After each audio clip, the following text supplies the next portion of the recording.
The stars beyond the Orion sector were quiet. They always were.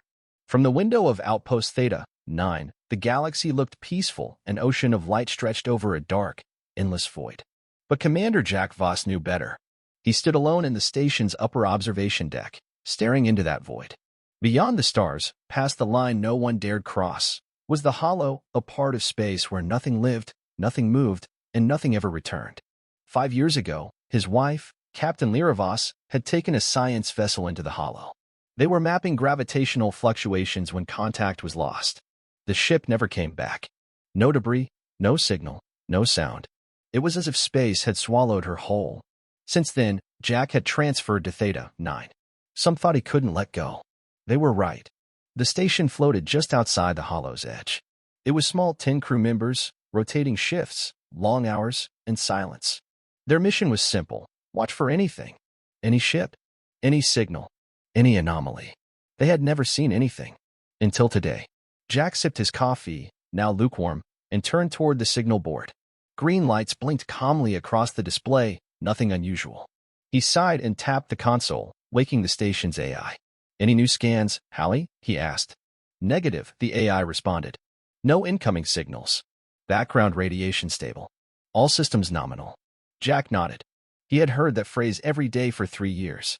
Down in the main control room, Lieutenant Kara Lynn yawned as she monitored incoming telemetry from nearby systems. She had only been stationed here for 6 months. To her, the hollow was boring, a dead zone full of ghost stories. To Jack, it was still a question with no answer. The station's daily report came through. One starbase sent cargo manifests. Another reported a meteor drift. All routine. Then, at 1,423 hours, something strange happened. A soft, high-pitched beep echoed through the room. Kara sat up. "Commander? I have something odd." Jack walked down to her console. On her screen, a signal pulse had appeared, weak, almost invisible. It blinked once every 8 seconds. A slow, repeating rhythm. Not random. "Location?" Jack asked, leaning in. Kara zoomed in. Right on the edge of the hollow. "Grid Theta 7. It's faint, but stable. Could be a natural burst." Jack shook his head. "No. Too clean. That's not a star pulse. That's a pattern." He keyed into the station's deeper skin systems and ran the signal through their frequency library. It took less than a minute before the result appeared. Match: Vessel ID 99 LV Strider. Status: lost, 5 years. Last known commander: Captain Lyra Voss. Jack froze. His fingers trembled slightly. The Strider was his wife's ship. "No way," Kara whispered. "That's not possible." The signal grew stronger. Jack turned to the intercom. "All crew to central briefing. Now." Within minutes, the team gathered. Faces half asleep turned alert as Jack explained. "We have a signal coming from the hollow. It matches the ship ID of the Strider. Lost 5 years ago." He paused. "This isn't a joke or a ghost reading. It's real." "Could be a relay echo," someone suggested. "No," Jack said firmly. "The ID is active. It's transmitting now." The room fell silent. Then the lights flickered. Only for a second, but everyone noticed. Hallie spoke up. "Power fluctuation recorded. Internal systems stable." Jack looked around. "I want full power focused on signal analysis. No one sleeps tonight. If something's come out of the hollow, we're the first to see it." As the crew moved into position, tension hung in the air like static. Jack sat back in his chair and stared at the pulse on the screen, steady, patient, waiting. The hollow had been quiet for years. Now it was whispering. The pulse continued, slow and steady, as if counting down to something unseen. Commander Jack Voss hadn't moved from the control station. The signal, once faint, now burned bright on the display, clear, strong, and impossible to ignore. For 5 years, the hollow had given back nothing. Now, it returned a ghost. Lieutenant Kara Lynn sat beside him, eyes fixed on the feed. "It's moving," she said quietly. Jack leaned closer. The signal was no longer stationary. It was drifting slowly but surely out of the hollow and toward Outpost Theta 9. "How fast?" Jack asked. "0.03 light speed," Kara replied. "It's not under full power. Just drifting. Like it's coasting." Jack stood. "Get visuals." The crew worked quickly, pulling up the outpost's long-range optics. The camera feed adjusted, focused, and zoomed. There, just at the edge of the hollow's black curtain, a small gray shape moved like a leaf in a current. It was a ship. The outer hull was damaged, scorched, torn in places. It spun slowly on its axis, one side dim, the other reflecting light faintly. Despite the damage, the ship's design was unmistakable. LV-99 Strider. Jack stared, silent. His wife's ship. Dead in space. Drifting home like a lost message in a bottle. No heat signatures, reported Engineer Pavel Tran. No engine activity. No shields. Just passive power. Emergency systems only. Life signs. Jack asked. None. The silence hit hard.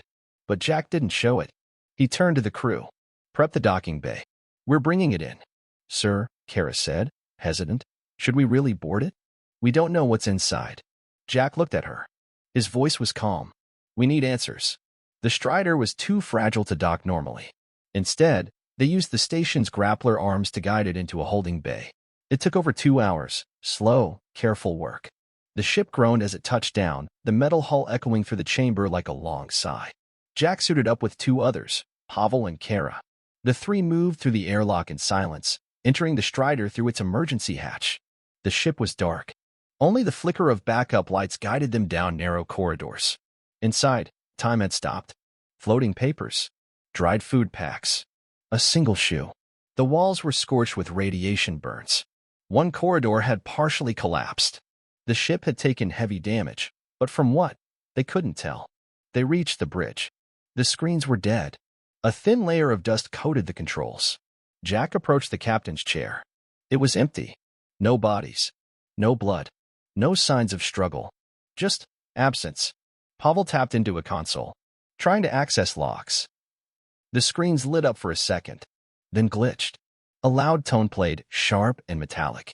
Then a voice. Mira's awake. Then silence. Kara shivered. What was that? Pavel replayed it. Same message. Over and over. Mira's awake. The log files were corrupted. All navigation data was missing. It was like someone or something had wiped the memory clean. This isn't natural, Pavel muttered. It's like something erased the ship's brain. Jack looked at the speaker panel where the voice had come from. It hadn't sounded human. Too flat. Too cold.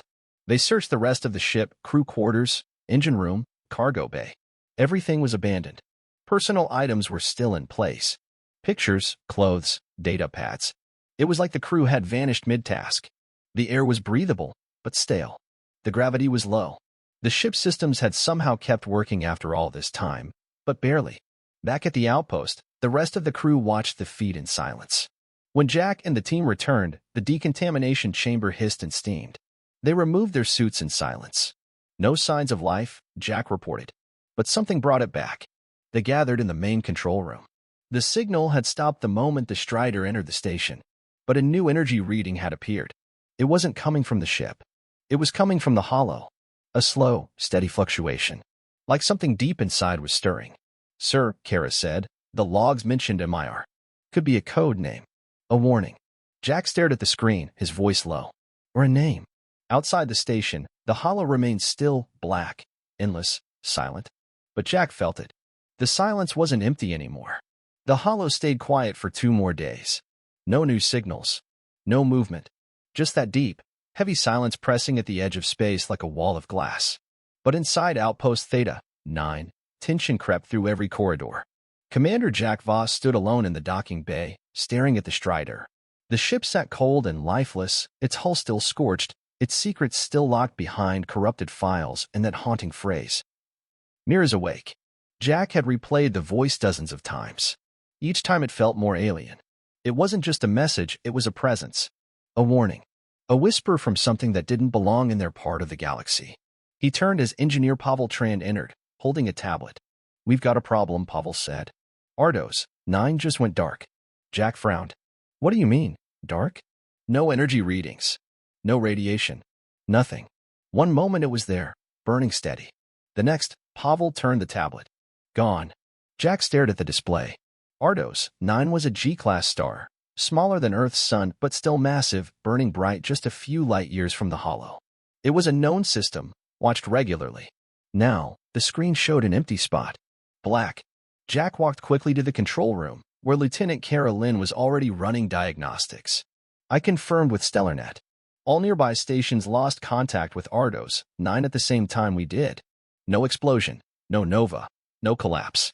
It just disappeared. The screen displayed a before and after image. First, a bright star with 2 orbiting planets. Second, nothing. Like someone had erased it. Could it be sensor failure? Jack asked. Kara shook her head. Not across 5 stations. Jack felt a chill run through him. He turned to the console and pulled up the energy readings from the last hour.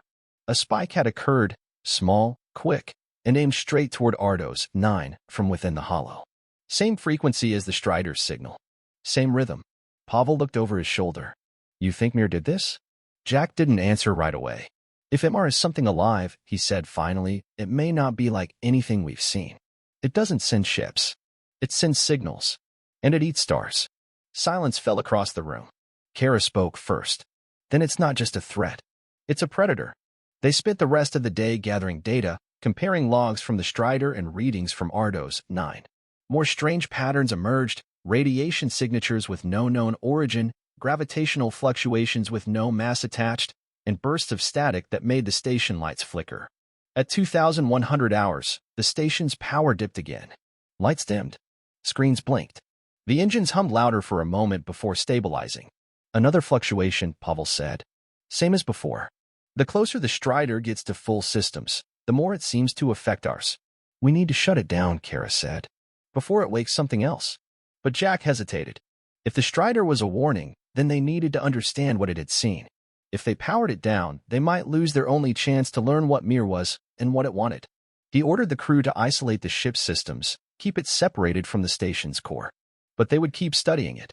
Late that night, Jack sat alone in the observation deck. He stared out at the stars and at the hollow beyond.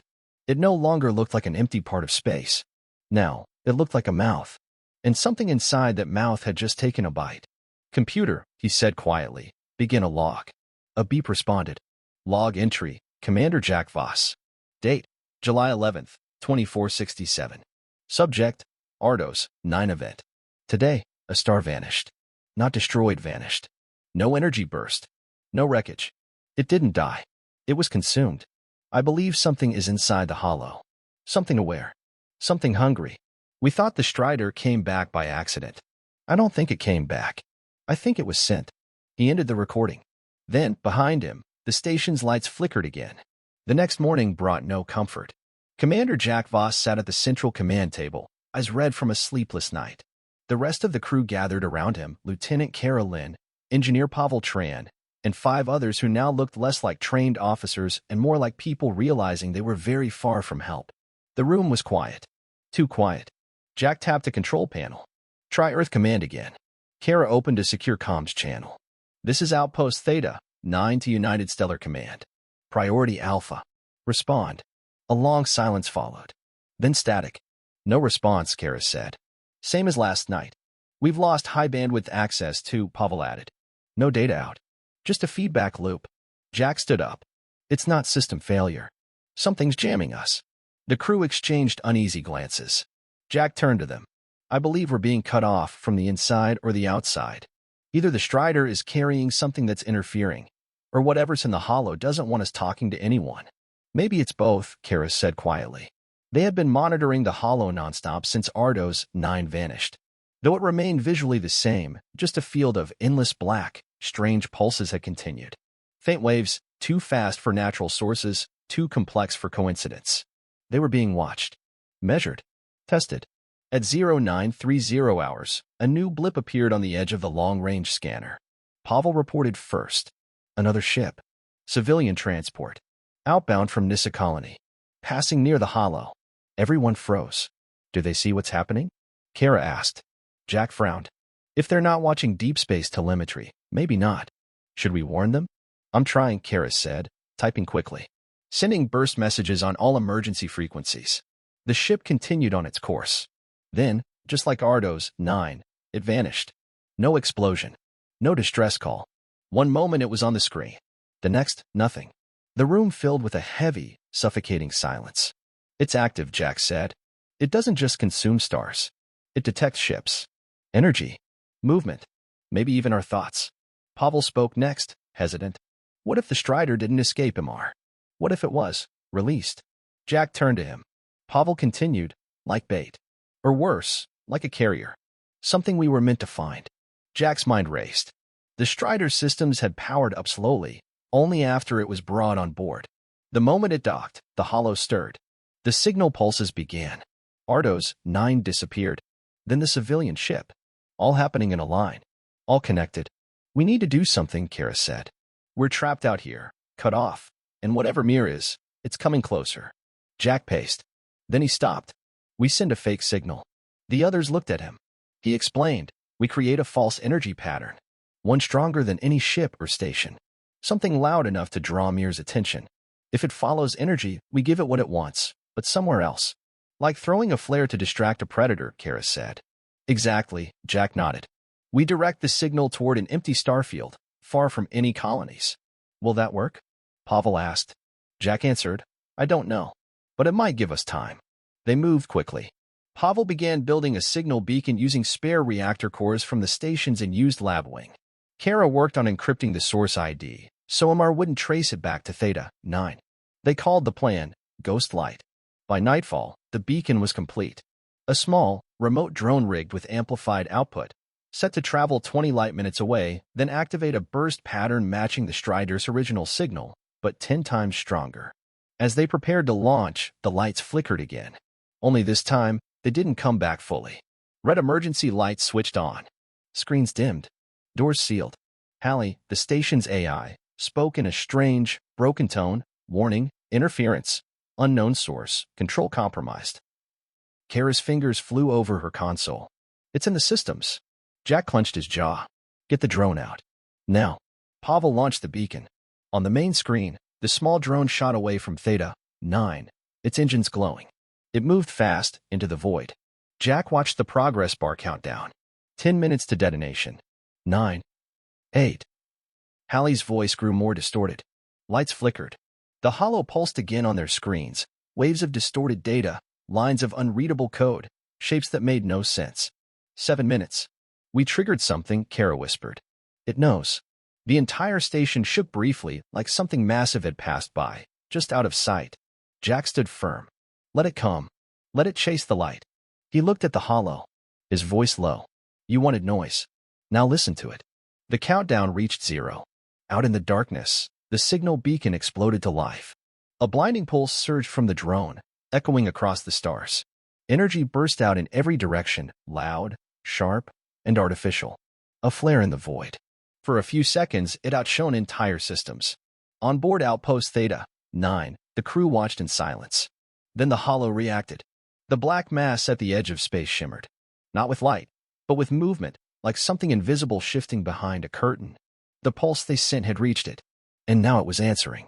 Commander Jack Voss stood at the center of the control room, eyes locked on the screen. He didn't speak. He didn't move. Around him, the crew scrambled, recording data, adjusting sensors, locking systems, but Jack only watched. What is that?